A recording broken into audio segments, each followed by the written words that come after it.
ایک خاص فلسفیانہ حص کے طور پر کار فرما نظر آتی ہے اور تخلیق کار اس وسیلے سے اپنی بصیرت کا دائرہ بناتا ہوا تشکیل دیتا ہے۔ دیکھنے والے اگر اہل نظر بن جائیں، جتنی دیواریں نظر آتی ہیں در بن جائیں۔ آنکھ لگتا ہے کہ بینائی سے خالی ہوئی ہے، تجھ کو دیکھا ہے تو اب دیکھنے والی ہوئی ہے۔ آنکھ سے دیکھنا ممکن ہی کہاں ہے احمد، جو نظر آتا ہے بینائی کے ہٹ جانے سے۔ سامنے رکھے نظارے کو کہاں علم کے اب، آنکھ روشن میری ایک اور نظارے سے ہے۔ آفتاب احمد کے ہاں حصہ بصارت کی اس فلسفیانہ سطح کی بنیاد پہ آئینہ ایک اہم استعارے کے طور پر سامنے آتا ہے۔ یہ استعارہ خود نگری کے رویے کو بھی ظاہر کرتا ہے اور کائنات کے آفاقی مشاہدے کی صورت میں اس حیرت عظیم کا عکس بھی نظر آتا ہے جو صوفیاء کی تعلیمات میں بھی ملتی ہے اور اردو غزل کی روایت میں بھی اپنی تابانی دکھاتا ہے۔ بے شکل بھی ہوں اور میری پہچان الگ ہے، آئینہ بھی اس بات پہ حیران الگ ہے۔ ایک نئے ڈھنگ سے چہرے کو سجانا ہے مجھے، آئینے کو بھی تو آئینہ دکھانا ہے مجھے۔ جدا آئینہ خانہ ہے کہ پرتو مختلف ہے، یہاں جو عکس ہیں سب سے میری لو مختلف ہے۔ مختلف کے صفات پر شاعر کی تخلیقی بیتابی کے اظہار کے لیے ایک دوسرا اہم استعارہ جس کا بار بار ظہور ہوتا ہے چراغ کا ہے، جو کہیں کہیں ایک بڑے الاؤ یا آگ کی صورت میں بھی نظر آتا ہے۔ یہ استعارہ اردو غزل کی روایت میں ایک تسلسل کے ساتھ برتا گیا ہے۔ اردو شعراء نے یہ استعارہ اپنی آزاد حیثیت میں بھی استعمال کیا ہے اور اس سے وابستہ تلازمات کی زنجیر کے ساتھ بھی۔ 1970 کی دہائی میں عرفان صدیقی، ثروت حسین اور جمال احسانی نے اسے ایک خاص اسلوب کے ساتھ اپنی غزل کا حصہ بنایا، جس سے اس کی معنوی پرتیں ایک اور رنگ میں کھلی۔ فی زمانہ غزل کے سنجیدہ شعراء اس سے ایک نیا استفادہ کر رہے ہیں۔ اس تسلسل میں آفتاب احمد کی غزل میں چراغ کے استعارے کو دیکھیں تو وہ روایت کا حصہ بھی نظر آتا ہے اور اپنی مختلف تابانی بھی ظاہر کرتا ہے۔ سمجھ رہے تھے سبھی میں اسے جلا رہا تھا، مگر چراغ کو میں نیند سے جگا رہا تھا۔ ننھی سی لگ رہی ہے بظاہر دیے کی لو، یہ بھی نہ ہو اگر تو کہیں پر بھی کچھ نہیں۔ سمجھ رہے تھے سبھی میں اسے جلا رہا تھا، مگر چراغ کو میں نیند سے جگا رہا تھا۔ آفتاب احمد نے چراغ کے استعارے کو اپنے اسم کے ساتھ بھی برتا ہے، لیکن بالواسطہ طور پر بھی۔ اس سلسلے میں وہ غزلیں بطور خاص لائق ذکر ہیں جن کی ردیف بجھنے کے عمل سے متعلق ہے۔ کسی کو کیسے دلاؤں یقین بجھا ہوا ہو، چمک رہا ہوں جہاں پر وہی بجھا ہوا ہو۔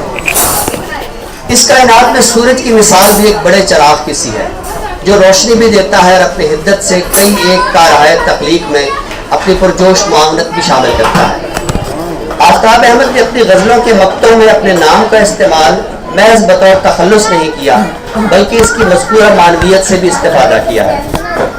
اردو غزل کی روایت میں ولی، میر، مومن، فانی اور کئی ایک دوسرے شعراء نے تخلص کا بامعنی استعمال کیا ہے، اور اس روایت سے استفادہ کرتے ہوئے آفتاب احمد نے بھی کئی ایک زندہ اشعار کہے ہیں اور ان میں ایک معنوی اضافے کا تخلیق فریضہ انجام دیا ہے۔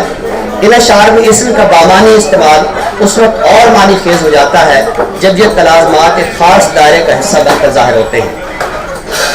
میرا بدل نہیں ہے ستارے، قمر، چراغ، میں آفتاب ہوں، میرا ثانی تو ہے نہیں۔ بوجھل شب فراق ہی کب تھی کہ آفتاب، تیرے بغیر دن بھی گزارے بجھے ہوئے۔ میں گھومتا ہوں اپنی ہی گردش میں آفتاب، مجھ کو یہ صبح و شام کا چکر بھی کچھ نہیں۔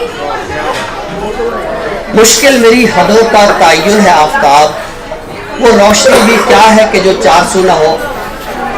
آفتاب احمد نے اپنا راستہ راستوں میں ضم نہیں کیا اور اپنی راہ الگ نکالنے کی ثمربار کوشش کی ہے۔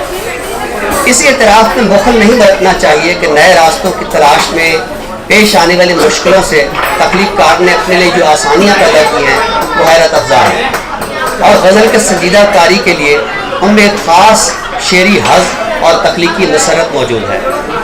ان اشعار کی فکری اور اسلوبی آب و تاب اردو شعر و ادب میں تخلیق کار کے معنوی وجود کو نمایاں بھی کرتی ہے اور دوام بھی عطا کرتی ہے۔ یہ اشعار غزل کی روایت کا فہم رکھنے والے اذہان کے لیے یقیناً تحسین کا باعث بھی ہیں اور تسکین کا بھی۔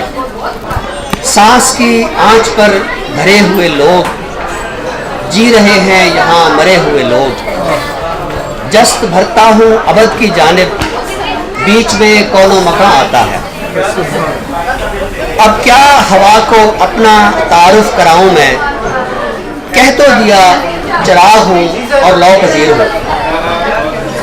وجود واہمہ ہے اے بدن نجات سمجھ، یہ تیرا سایہ بھی شاید تیرے جسد سے نہ ہو۔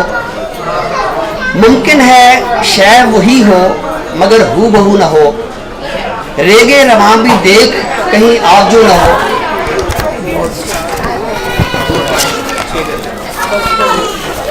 کوئی بھی داغ یا تہمت نہیں ہے، تمہارے پاس پیشانی تو ہوگی۔